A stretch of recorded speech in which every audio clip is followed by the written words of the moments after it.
अस्सलाम वालेकुम। Visa stop के एक और मालूमाती वीडियो के साथ मैं हूं अर्जुमन मलिक, आपकी खिदमत में हाजिर हूं। आप सबको अपने चैनल में खुशामदीद कहता हूं। आज की वीडियो में मैं आप लोगों के साथ डिस्कस करूंगा कि तुर्की वीज़ा की जो रिजेक्शन रीज़न्स हैं पाकिस्तान से या दुबई से आप करते हैं तो वो कौन कौन से हैं और कौन कौन से वजूहात हैं जिसकी वजह से आपकी तुर्की का वीज़ा रिजेक्ट हो जाता है। वीडियो में आगे बढ़ने से पहले आप तमाम दोस्तों को एक छोटी सी रिक्वेस्ट, अगर आपने अभी तक मेरा चैनल सब्सक्राइब नहीं किया और आप चैनल पे नए आए हैं तो काइंडली चैनल को सब्सक्राइब करें और इस तरह की मज़ीद मालूमाती वीडियोस के लिए जो है ना आप लोग बेल का आइकन ज़रूर प्रेस करें। तो सबसे पहले कोशिश करें कि तुर्की का वीज़ा जब आप अप्लाई करते हैं तो अकेले अप्लाई ना करें, अपने फैमिली के साथ अप्लाई किया करें, तो उसमें आपकी जो है ना वीज़ा अप्रूवल के चांसेस बढ़ जाते हैं। दूसरा, अगर आपकी एज 25 से कम है तो ये भी एक इम्पॉर्टेंट फैक्टर है वीज़ा रिजेक्शन की। अच्छा, इसमें जो दूसरा पॉइंट है वो आपकी जो फ़ाइल प्रिपरेशन है, आप कैसे अपना फ़ाइल तैयार करते हैं तुर्की वीज़ा एप्लीकेशन के लिए। तो फ़ाइल प्रिपरेशन में कुछ चीज़ें होती है जो बहुत इंपॉर्टेंट होती है, जैसे आपका बैंक स्टेटमेंट हो गया, NTN हो गया। बल्कि मैं तो ये कहूँगा कि आपकी जो तुर्की वीज़ा एप्लीकेशन की फ़ाइल है उसमें सारे डॉक्यूमेंट्स इंपॉर्टेंट होते हैं, लेकिन जब आपका फ़ाइल वीज़ा ऑफिसर के पास जाता है तो वो A to Z सारी चीज़ें आपके फ़ाइल में देखता है। उसमें वो डिस्क्रिपेंसीज़ को फाइंड आउट करने की कोशिश करता है। तो आप मेक श्योर करें कि जो फ़ाइल, इवन अगर आप फेक फ़ाइल भी बनाते हैं, मतलब सिर्फ वीज़ा लेने के लिए अपना फ़ाइल रेडी करते हैं, तो उसमें भी जो चीज़ें होती है वो सारी चीज़ें एक दूसरे के साथ इंटरलिंक होनी चाहिए, कनेक्टेड होनी चाहिए और मैच होनी चाहिए। तो फिर आपकी वीज़ा अप्रूवल के चांसेस भी बढ़ते हैं और जो है ना आपका टाइम और पैसा भी बच जाता है। तो ये दूसरी चीज़ हो गई कि आप अपने फ़ाइल प्रिपरेशन पे थोड़ा सा ध्यान दें, ख़ुद भी थोड़ा बहुत स्टडी किया करें। अगर आप कंसल्टेंट या एजेंट के थ्रू कर रहे हैं तो ठीक है, कर ले, लेकिन अगर आप अप्लाई कर रहे हैं वीज़ा के लिए तो आपके पास ख़ुद भी थोड़े बहुत मालूमात होनी चाहिए कि ये फ़ाइल कैसे बनता है, इसमें कौन कौन से डॉक्यूमेंट्स होते हैं, ठीक है, और हर डॉक्यूमेंट का क्या मतलब होता है, पर किस पर्पज़ के लिए जो है ना हम ये डॉक्यूमेंट्स अपने वीज़ा एप्लीकेशन फ़ाइल में लगाते हैं। तो इस चीज़ का आप लोगों ने ख्याल रखना है। तीसरी पॉइंट वीज़ा रिजेक्शन और वीज़ा अप्रूवल के हवाले से मैं ये बताऊंगा आप लोगों को कि जब आप अपना वीज़ा एप्लीकेशन डालते हैं तो उसमें आप लोगों ने कवर लेटर जो है ना शामिल करना होता है। कवर लेटर या वीज़ा रिक्वेस्ट लेटर जिसको बोलते हैं, तो कवर लेटर भी आप लोगों ने अपनी पूरी प्लानिंग के साथ बनानी होती है। मैंने जब तुर्की का वीज़ा अप्लाई किया था तो मैंने अपना कवर लेटर ख़ुद बनाया था और उसमें जो प्लानिंग वगैरह सारी चीज़ें थी वो मैंने ख़ुद लिखी थी सारी चीज़ें, और अपने जॉब के हवाले से मैंने लिखा था और अपनी सारी एक्टिविटीज़ के बारे में लिखा था। तो कवर लेटर एक ऐसी चीज़ है जिसको वीज़ा ऑफिसर पढ़ के जो है ना, ये पहला इंप्रेशन होता है आपकी फ़ाइल की, और वीज़ा रिजेक्शन की या वीज़ा रिफ्यूज़ल का जो है ना एक फ़र्स्ट इंप्रेशन होता है ये चीज़ वीज़ा ऑफिसर के लिए। तो कोशिश करें कि आप अपना कवर लेटर प्रोफेशनल तरीके से लिखें। अगर आपको नहीं आता तो यूट्यूब भरा पड़ा है कवर लेटर फॉर्मेट से, आप यूट्यूब से, गूगल से जो है ना फॉर्मेट हासिल कर सकते हैं और उसी तरह से अपना कवर लेटर रेडी कर सकते हैं। तो कवर लेटर भी बहुत इंपॉर्टेंट रोल प्ले करता है आपके वीज़ा एप्लीकेशन में।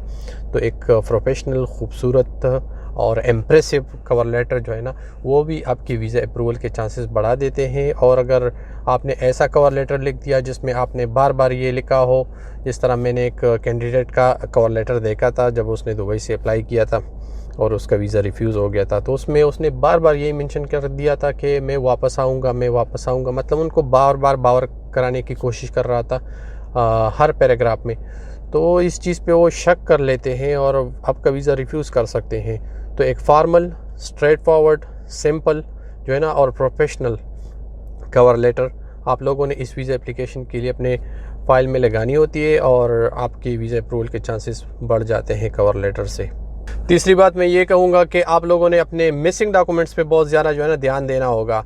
कोई भी डॉक्यूमेंट्स, सबसे पहले जब आप वीज़ा एप्लीकेशन के लिए अपना फ़ाइल रेडी करते हैं तो उसमें सबसे पहली चीज़ ये होनी चाहिए कि आप अपने फ़ाइल की एक चेकलिस्ट बना लें अपने डॉक्यूमेंट्स की, कि कौन कौन से डॉक्यूमेंट्स मेरे इस फ़ाइल में वीज़ा एप्लीकेशन के साथ जाने हैं। तो वो चेकलिस्ट आप बार बार चेक करें अपने डॉक्यूमेंट्स की, और उसी चेकलिस्ट से आपको अंदाज़ा होगा कि मैंने इतने डॉक्यूमेंट्स अपने वीज़ा एप्लीकेशन फ़ाइल में लगाए हैं और इसमें कोई चीज़ मिसिंग नहीं है।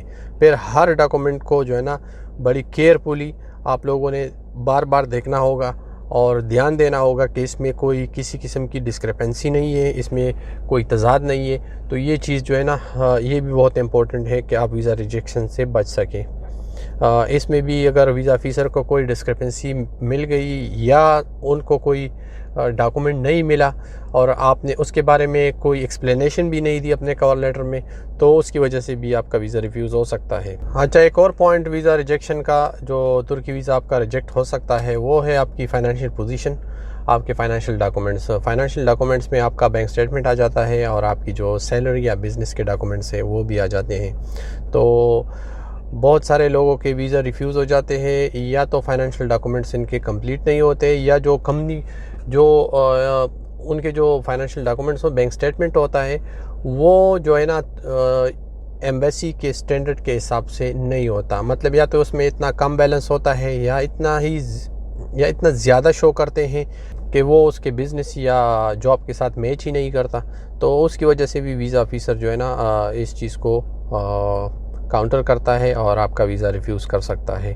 तो मेक श्योर करें कि आपकी जो फाइनेंशियल पोजीशन है वो आपकी जो सोर्स ऑफ इनकम है, जॉब है या बिज़नेस है, उसके साथ मैच होना चाहिए। बहुत सारे लोग वीज़ा एप्लीकेशन के टाइम पे अपने बैंक अकाउंट में बहुत सारे पैसे जमा कर लेते हैं, उससे एक हफ़्ता पहले, 10 दिन पहले या 2-3 दिन पहले।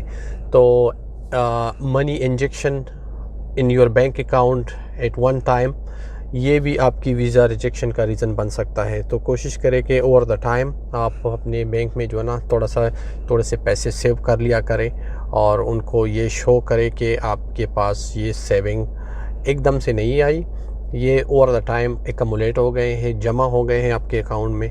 तो इससे आपका वीज़ा रिफ्यूज़ नहीं होगा।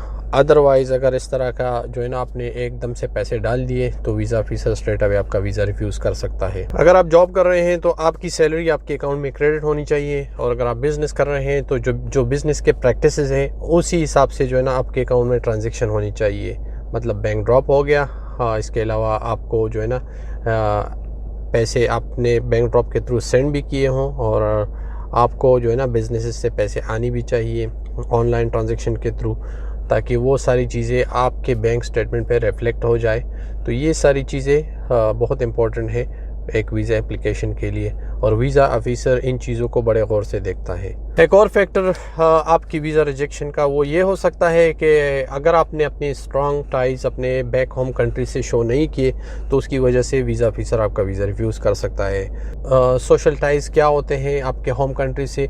उसमें आपकी फैमिली आ जाती है, आपके बिज़नेस आ जाती है, आपका जॉब आ जाता है। इसके अलावा डॉक्यूमेंट्री फॉर्म में आप लोगों ने जो है ना इसको प्रूव करने के लिए आप लोगों ने अपना FRC, मैरिज रजिस्ट्रेशन सर्टिफिकेट, और इसके अलावा अपना जो बिज़नेस है उसकी डॉक्यूमेंट्स, प्रॉपर्टी आपके नाम पे कोई है, तो ये सारी चीज़ें जो है ना आपकी सोशल टाइज में आ जाती है, और वीज़ा ऑफिसर को ये चीज़ें शो करनी पड़ती है आपके अपने वीज़ा एप्लीकेशन में, ताकि वो ये जो है ना उसको ये बावर हो जाए कि आप एक फाइनेंशियली स्टेबल बंदे हो और आपको तुर्की सिर्फ टूरिज़म पर्पस के लिए जाना है, और आप अपने कंट्री वापस आओगे अपना पीरियड पूरा करके।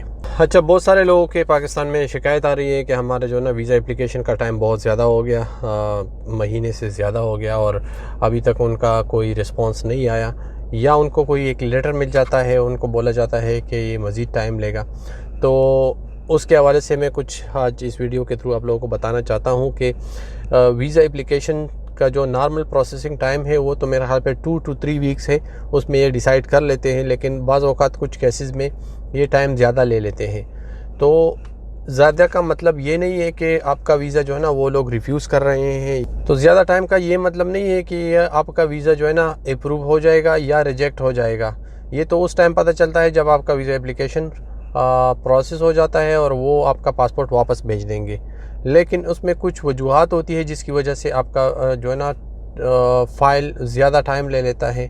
उसकी कुछ रीज़न ये भी हो सकती है कि आपका जो डेटा है, आपका नाम है, डेट ऑफ बर्थ है, ये किसी के साथ मैच हो रहा है जो उनके रिकॉर्ड में ऑलरेडी पड़ा है, कोई क्रिमिनल रिकॉर्ड है किसी बंदे का, या जो है ना ऑलरेडी कोई इलीगल रह चुका है तुर्की में, आपके डेटा के साथ मैच हो रहा है वो सारी चीज़ें।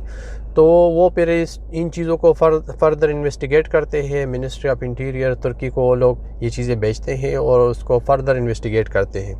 तो ये भी एक रीज़न हो सकता है कि आपका जो फ़ाइल है वो डिसीजन में उसका डिले आ जाता है। इसके अलावा जिन कैंडिडेट्स ने पाकिस्तान से अप्लाई किया है या यूएई से अप्लाई किया है, तो आप अपने जहन में ये रख लें कि कम से कम 1 महीना तो आप जहन से निकाल लें, क्योंकि 1 महीना तो ये नॉर्मली लेते हैं वीज़ा एप्लीकेशन को प्रोसेस करने में और पासपोर्ट के वापस आने में। तो 1 महीना तो आप जहन में रख लें। 1 महीने से शायद ये 10 या 15 दिन ज़्यादा ले ले, तो उसमें कुछ और वजूहात हो सकती है, लेकिन 40-45 डेज़ तक आपका पासपोर्ट और 50 डेज़ तक आपका पासपोर्ट ज़रूर वापस आता है।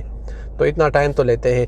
एक और फैक्टर आपके पासपोर्ट लेट होने की वजह वो ये है कि पाकिस्तान में बहुत सारे लोग तुर्की वीज़ा के लिए अप्लाई कर रहे हैं, क्योंकि पाकिस्तान की आबादी बहुत ज़्यादा है, तो उसकी वजह से एप्लीकेशंस भी बहुत ज़्यादा हैं। तो ये भी एक रीज़न हो सकता है कि जब एप्लीकेशन की वॉल्यूम बढ़ जाती है तो वो जो है ना उन लोगों पे बर्डन आ जाता है, तो प्रोसेसिंग में फिर टाइम लगता है और एक एक करके उनको प्रोसेस करना पड़ता है, उनकी जो है ना जांच पड़ताल करनी पड़ती है। तो ये 1-2 दिन या 10 दिन में नहीं होता, उसमें टाइम लगता है। अच्छा, वीज़ा रिफ्यूज़ल का एक और रीज़न मैं आप लोगों को बताता हूँ कि बहुत सारे लोग जो बिज़नेस शो करते हैं अपने वीज़ा एप्लीकेशन में, तो उस सूरत में आप लोगों को दोनों एनटीएन नंबर अपने वीज़ा एप्लीकेशन के साथ लगानी होगी। उसके अलावा आपने दोनों बैंक स्टेटमेंट, बिज़नेस का बैंक स्टेटमेंट और आपका पर्सनल बैंक स्टेटमेंट, वो भी लगाना पड़ता है। तो लोग क्या करते हैं कि लोग जो है ना अक्सर या पर्सनल बैंक स्टेटमेंट लगा लेते हैं और अपने बिज़नेस का जो है ना बैंक स्टेटमेंट वो नहीं लगाते, तो उसकी वजह से भी बहुत सारे लोगों का वीज़ा रिफ्यूज़ हो जाते हैं। और ये चीज़ें जो है ना लोग इन चीज़ों को बहुत लाइट लेते हैं कि मैं पर्सनल लगा लूँगा, उसमें बहुत सारे पैसे शो करूँगा, अच्छे ट्रांजैक्शन शो करूँगा, तो मेरा वीज़ा जो है ना अप्रूव हो जाएगा। लेकिन आपने अपना सोर्स ऑफ इनकम जो है ना अपना बिज़नेस शो किया हुआ है और साथ में आपने अब उसका बैंक स्टेटमेंट नहीं लगाया, तो ये आपकी वीज़ा रिफ्यूज़ल का सबब बन सकता है। तो नेक्स्ट टाइम जब आप अप्लाई करते हैं बिज़नेस बेस पे, तो कोशिश करें कि अपना पर्सनल एनटीएन नंबर, साथ में बिज़नेस का एनटीएन नंबर और पर्सनल बैंक स्टेटमेंट और बिज़नेस का बैंक स्टेटमेंट ज़रूर अपने वीज़ा एप्लीकेशन के साथ लगाएं। एक और इम्पॉर्टेंट चीज़ अपने वीज़ा को रिजेक्शन से बचाने के लिए वो ये है कि आपका जो है ना साथ में वीज़ा एप्लीकेशन के साथ जो आप डॉक्यूमेंट्स लगाते हैं वो आप कभी भी फेक डॉक्यूमेंट्स ना लगाएं। अगर आप फेक डॉक्यूमेंट्स लगाएंगे और आप अपने वीज़ा एप्लीकेशन के लिए अप्लाई करेंगे, तो अगर उस पर आपका वीज़ा रिफ्यूज़ हो गया तो वो उनके डेटाबेस में चला जाता है और फ्यूचर में आप लोगों के लिए बहुत बड़ा मसला बन सकता है। नेक्स्ट टाइम आप जब कभी भी अपने वीज़ा एप्लीकेशन के लिए वहाँ पे जाएंगे, सबमिट करेंगे, तो वो आपका जो पुराना रिकॉर्ड है वो आपके पीछे निकालेंगे और आपका वीज़ा फिर रिफ्यूज़ करेंगे। तो कोशिश करें कि जो भी डॉक्यूमेंट आप अपने वीज़ा एप्लीकेशन में लगाते हैं तो वो ओरिजिनल होनी चाहिए और उसकी वेरिफिकेशन हो सके। अच्छा, बहुत सारे लोग तुर्की वीज़ा एप्लीकेशन के लिए ट्रैवल हिस्ट्री पे भी बहुत ज़्यादा ज़ोर देते हैं कि आपकी ट्रैवल हिस्ट्री होनी चाहिए, और अगर आपने कहीं ट्रैवल नहीं किया, आपका फ्रेश पासपोर्ट है, तो आपका वीज़ा रिफ्यूज़ हो जाएगा। ट्रैवल हिस्ट्री अच्छी चीज़ है, वो एक जो है ना आपके अप्रूवल के चांसेस और भी बढ़ा देता है। लेकिन मैंने जब तुर्की का वीज़ा अप्लाई किया था तो मैंने दुबई के अलावा कहीं पे भी ट्रैवल नहीं किया था, तो मेरा वीज़ा जो है ना अप्रूव हो गया था और मेरी ट्रैवल हिस्ट्री नहीं थी, मेरे पासपोर्ट पे कोई और वीज़ा नहीं लगा था, लेकिन मेरी प्रोफाइल बहुत स्ट्रांग थी। आपके पास पैसे हैं तो आप ट्रैवल हिस्ट्री बना सकते हैं, आप 2-3 मुल्कों को विज़िट कर सकते हैं। लेकिन अगर आपके पास इतने पैसे नहीं है और आप नहीं कर सकते, क्योंकि इस पे तो ख़र्चा आता है, ट्रैवल पे तो ख़र्चा आता है, तो आप फ्रेश पासपोर्ट पे भी पाकिस्तान से तुर्की वीज़ा के लिए अप्लाई कर सकते हैं। एक और अहम बात वीज़ा रिजेक्शन से बचने के लिए वो ये है कि जब आप अपना फ़ाइल सबमिट करते हैं तो उसके बाद अपने अकाउंट से जो है ना आप लोगों ने पैसे नहीं निकालने। वीज़ा के डिसीजन तक आप लोगों ने अपने अकाउंट को टच नहीं करना। अच्छा, वीज़ा रिफ्यूज़ल, तुर्की वीज़ा रिफ्यूज़ल का एक बहुत ही इम्पोर्टेंट पॉइंट जो आप लोगों के साथ शेयर करना चाहता हूँ इस वीडियो के थ्रू, वो ये है कि आपके जो कंसल्टेंट है या ट्रैवल एजेंट है जो आपका फ़ाइल प्रिपेयर करता है, उसकी वजह से भी आपका वीज़ा रिफ्यूज़ हो सकता है, क्योंकि फ़ाइल तो आप खुद तैयार नहीं करते, वो लोग तैयार करते हैं। तो वो लोग भी अक्सर आपकी फ़ाइल प्रिपरेशन में ऐसी गलतियां कर जाते हैं जिसकी वजह से आपका वीज़ा रिफ्यूज़ हो जाता है, और उसी बंदे की वजह से जो है ना आपका टाइम और पैसा दोनों बर्बाद हो जाते हैं। तो मैं हर किसी को बार बार अपनी वीडियोस के थ्रू ये मशवरा देता हूँ कि आप लोग किसी भी मुल्क का वीज़ा अप्लाई करते हैं तो उससे पहले थोड़ा बहुत रिसर्च कर लिया करें, क्योंकि आप रिसर्च करेंगे तो आप लोगों को बहुत सारी चीज़ों का आइडिया हो जाता है और फिर जो है ना आप उनको पॉइंट आउट कर सकते हैं कि आपने ये डॉक्यूमेंट ऐसे क्यों नहीं लगाया, ये डॉक्यूमेंट क्यों नहीं लगाया। तो कोशिश करें कि थोड़ा सा सर्च कर लिया करें, स्टडी कर लिया करें और अपने कामयाबी के लिए ख़ुद भी थोड़ा बहुत मालूमात लिया करें। मैं उम्मीद करता हूँ आप लोगों को ये वीडियो पसंद आई होगी। अगर पसंद आई तो कमेंट में अपनी राय ज़रूर दें और मेरे चैनल को ज़रूर सब्सक्राइब करें, बेल का आइकन प्रेस करें ताकि आपको इस तरह की और मालूमाती वीडियोस इस चैनल पे मिलते रहें। मिलता हूँ एक और नई मालूमाती वीडियो के साथ, तब तक के लिए अल्लाह हाफ़िज़।